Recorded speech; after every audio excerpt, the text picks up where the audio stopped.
I earn income on my crypto every single month. I get paid money in the bank, and I want to show you exactly how you can turn your idle crypto into a digital asset portfolio that literally you can rent out and earn money for yourself. Now, so many people misunderstand what actually is crypto yield and staking, and there's so many bad examples out there of scams and things that have gone down and people selling the dream. So today I want to really get into giving you the 4 different ways you can actually earn crypto yield, and this is directly coming from a recent member video we did for our clients. I'm currently in San Francisco in my hotel room, and I want to do this video for you because the bear market's been brutal, and I want all of you to be able to make money even on the way down and as we go sideways. So as you can see here, there's kind of 4 different main ways you can earn yield on your crypto. There's CeFi, so centralized exchanges like Coinbase.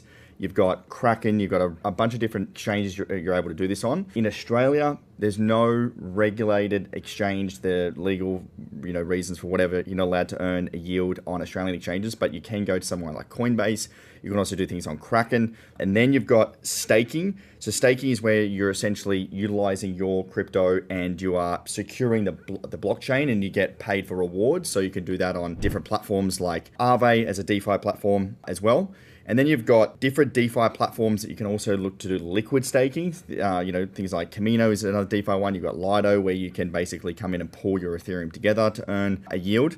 And then you've got different liquidity pools as well. So you can do that on Aave. You've also got things in your ledger and your wallet. You've also got, Maple Finance, which I like as well. There's a range of different things. I'm going to walk you through step by step exactly how to earn a yield and what are the risks associated, because there's a lot of risks in this space, and I want to make sure you get it right. So first things first, where does your yield even come from? So there's kind of 4 main parts where, if you think about crypto yield, how it actually generates an income. Now, when we think about this, there's a few moving parts. On the easy side, the centralized exchanges are the most easiest to actually do this, because they essentially do all the heavy lifting for you, and they're the middle person, so they take a clip. On the other side, when you're down at liquidity pools or using decentralized finance, you are the person that's taking the risk, so you'll get paid more, but ultimately it is a little bit more difficult to get your head around. So when we go through these different stages, I want to start with beginner and it will end up with the advanced, and you can earn anywhere between 5% and 10% on your crypto, depending on which platform and how you kind of go about it. So if we start with centralized platforms, so as I mentioned before, you've got Coinbase,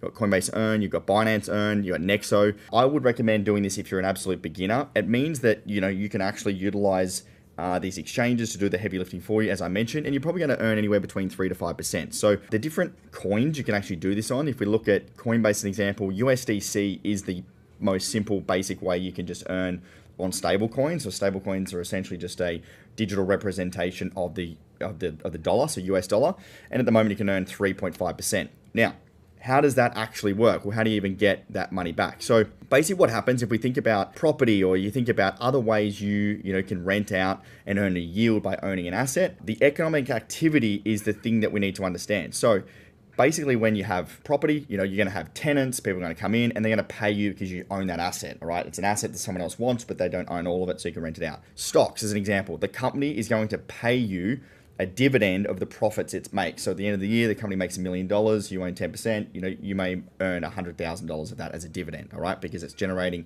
cash flow as an asset and it gives it back to you. A bond is the same. You can lend money to the government or a company and they'll pay you interest. It's like a loan. Now, crypto yield works the same way. However, there's different ways that the asset may actually be producing that yield, all right? And maybe because you're securing the blockchain, like Ethereum, when you're staking Ethereum, you're actually giving your Ethereum to the Ethereum blockchain and they're paying you a reward to help them secure the asset, all right?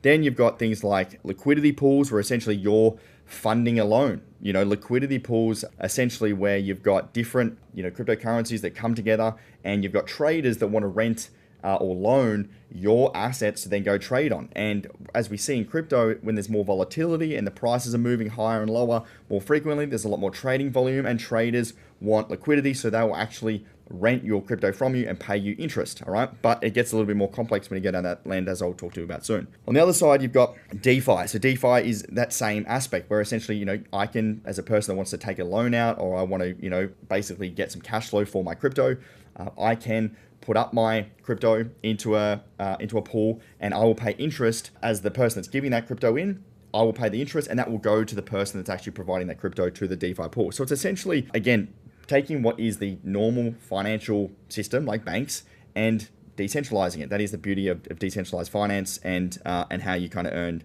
money there. On the centralized finance side, as I mentioned, the Coinbase side, Kraken, these sorts of platforms, they will essentially have your crypto and they lend this out themselves. So a lot of exchanges you may not know of, but like Australian exchanges, American exchanges, wherever they are, if you are depositing your crypto on that exchange and you have that crypto on their platform, to be clear, that's not technically yours. You have the rights to it, obviously, because it's your account, but they own that asset just like a bank would. So they take that crypto and they go lend it out, and they're earning probably close to 8, 9, 10%, and then they'll give you 3 to 5%.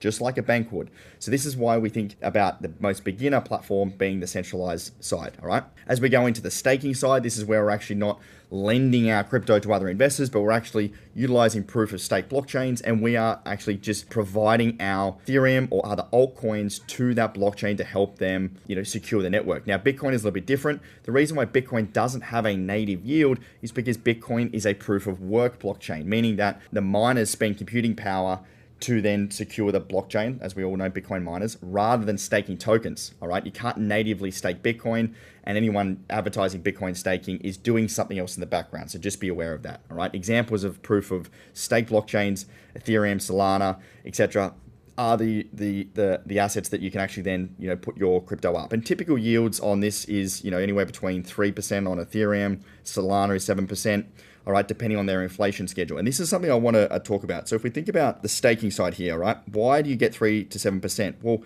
if we think about the way that Bitcoin works, right, there's 21 million Bitcoin, and every 4 years, the amount of Bitcoin that's created is halved. So if you think about something that gets halved every 4 years, the amount of supply gets lower. So if we think about 0 Bitcoin here and 21 million, the amount of Bitcoin that gets created, was a lot to begin with, and then it really tapers off, all right? And if we think about these are like every 4 years.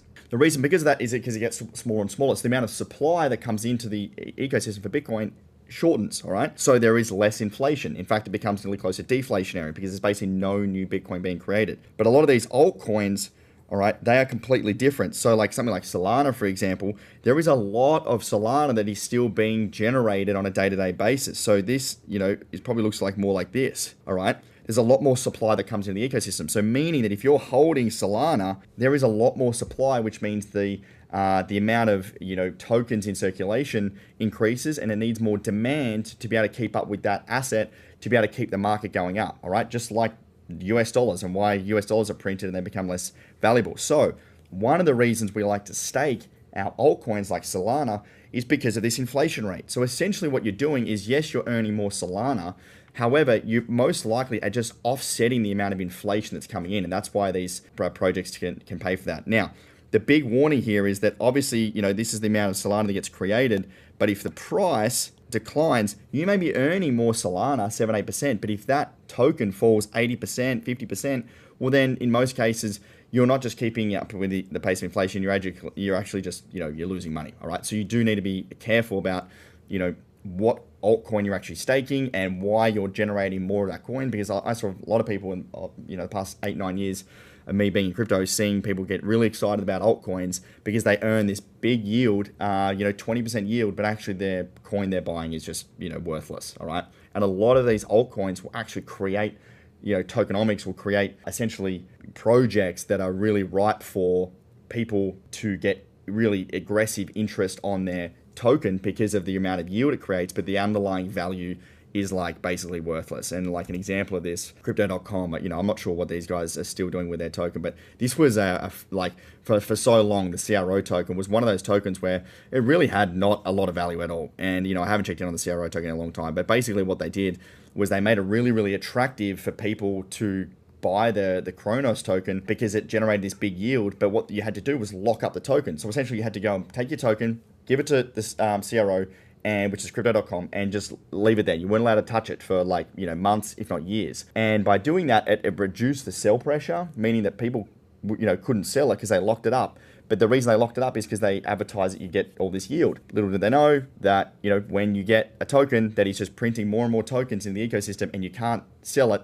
well, there's a lot of people behind closed doors, the early investors, the whales, etc., that are bought early, and they're most likely selling into these retail investors, and that's why this token is down like absolutely, heaps. What is it down here? 91%. Anyway, I digress. So just be careful when you are looking at some of these tokens. DeFi, all right? DeFi is where I currently am earning yield on some stable coins. So DeFi you know, things like Aave, you got Camino, finance on Solana. This is now back to my little thing here. This is where we are more on the getting to the harder side, all right? Now, this can change, you know, the 3 to 6%, you know, you can even get up to like, you know, 15% depending on what token you're looking at. But the big one here is you need to be careful of smart contract risk, all right? You need to be using protocols that have battle-tested security. So a lot of people, you know, if you remember when there was like Luna, there was, you know, a bunch of other like, you know, projects and platforms in the last few years that, you know, went belly up because of the lack of security and basically stuff that was going on behind the scenes. But you can utilize DeFi, like Aave is probably the best place to do it. You can download this on your phone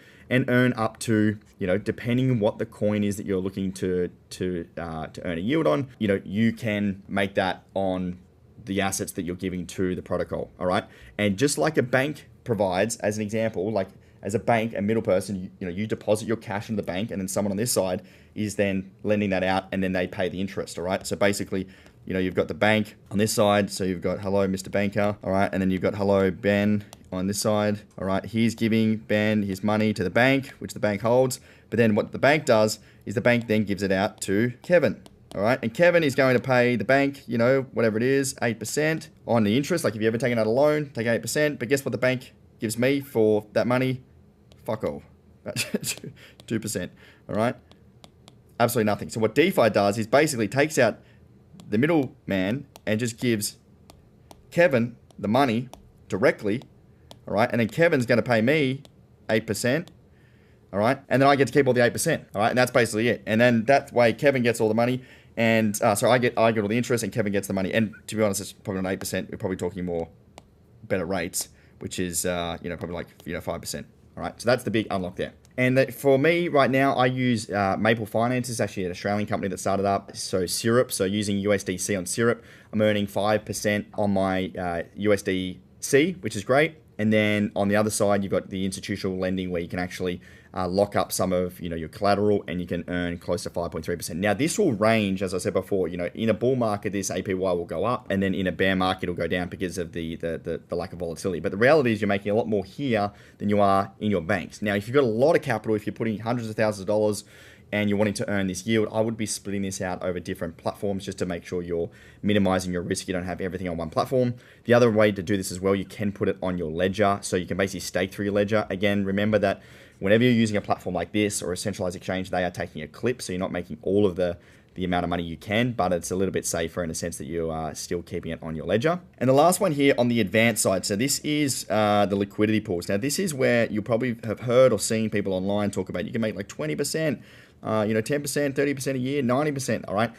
It is essentially when you've got a decentralized exchange like Uniswap, all right? On Uniswap, this is where we've got liquidity pools. Now, Uniswap is what you probably heard like the native markets or DeFi markets, depending on where you've seen this. This is basically where you can get access to tokens on the blockchain without needing to go through a central exchange. Now, basically what happens here is when someone swaps one token for another, if I want to swap, you know, Ethereum for, you know, USDC, you're essentially trading against a pool of tokens supplied by other users. So those users, which are the liquidity providers, you're essentially being the bank, all right? And when you be the bank, you can earn a share of the trading fees in return. So yields can be high, especially when you go down on like the risk curve and you're starting to, you know, see more higher risk altcoins that there's a lot more volatility. People are willing to pay more for because there's more risk. However, the problem is when you go down here and you're starting to look at these like high variable yield amounts is that you have this thing called impermanent loss. Now, impermanent loss is a complex risk profile that essentially creates this ecosystem where you've got two assets that are being deposited and they are trading off one another, all right? And what happens when you're providing liquidity to these pools is that if one of these, you know, assets increases, you don't actually get the upside of the asset anymore because you're depositing this coin into the liquidity pool. So as an example, if you've got 50, you know, Uniswap pool creating DAI, which is a stable coin, and this imaginary token. So let's say you've got, you know, this, what would be like 50% over here, and you've got 50% over here. All right. And this is a US dollar stable coin. And this side is you've got like, you know, Project A. All right. Now let's say Project A, right? When you deposit that, that's what you deposit. You're going to get paid that back. But if Project A increases in price whilst you've got that asset in there, well, then you don't actually get the return of that capital. On the other side, if you've got two highly volatile assets and you've got like not a US stablecoin, but you've actually got asset B, which is another, altcoin, and this goes down at the same time, this is where you get what's called impermanent loss, where essentially, you don't get the upside of project A, you get all, the downside of project B, you don't get to recoup those losses because essentially the loss becomes permanent when you withdraw your liquidity. You can't recoup that money, all right? You can't make additional trades or whatnot. So this can happen very, very fast, and it's very important to understand that when you're utilizing these, higher yield-bearing platforms, they generate a lot of risk, all right? So if you're looking at that, I would recommend on the yield side, something like Uniswap is a good one. Liquid staking is the one I mentioned before. This is more DeFi when you're kind of pooling money together. Your decentralized platforms like Aave, Syrup, and then your exchanges like Coinbase, Kraken, Binance, etc. And some of these will provide bonuses, like Aave gives you a little bit of a bonus if you go and use their platform. So that's where I'd recommend to do that. And if you're looking through just like a step-by-step, I would start from, if you're brand new, just sign up to a reputable exchange, use like a Coinbase or a Kraken.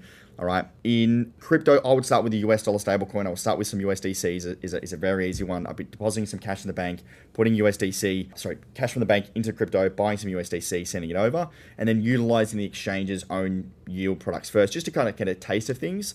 Then I'd be moving that from an exchange into like a lending protocol like Aave or Syrup, and then start to diversify once you scale up. All right. Now, the big risks I want you all to be aware of. This is a big one. All right. The smart contract risk. This is where a protocol in itself has bugs, a hacker finds one. All right, it's really important that you are utilizing platforms that have been battle tested and been around for a long time. Utilizing new platforms can be a risk, especially when it comes to DeFi, so just be careful there. Market risk as well. Obviously, if you're earning 10% on Solana, amazing, but Solana falls 50%, doesn't matter, all right, meaningless.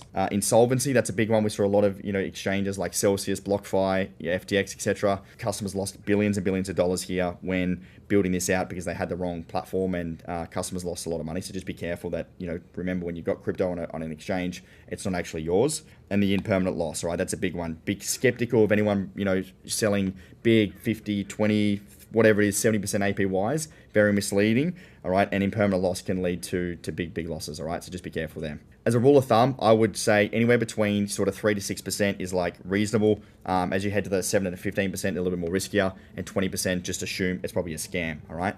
Now, if you need help with this, we are actually coach our clients and everyday crypto investors, whether you're brand new to crypto, if you've been in it for a long time, we coach you through this entire process with our Collective Shift Platinum group. We're essentially like a co-pilot. We partner with you. We're completely independent. The only way we make money is helping you make money. So if you're interested in that, I'll put a link in the description below. You can see how we've got audited returns over the past 6 years at 116% compounding return. We've got a full analyst team that does all the work, and we work with you one-on-one. We've got a community and a group that sort of takes you through that and builds out that strategy for you. So if you're interested in that, you can click the link below. We'll go through that, and you get access to all of our platform and everything you need, including the portfolio and whatnot. But you can check that out in the link below. Outside of that, that is how I am making money in crypto, generating income on my assets. If you have any questions, please leave them in the comments below. If you have any other videos you want me to create, please put them in the link below, and I will talk to you soon. Thanks, guys.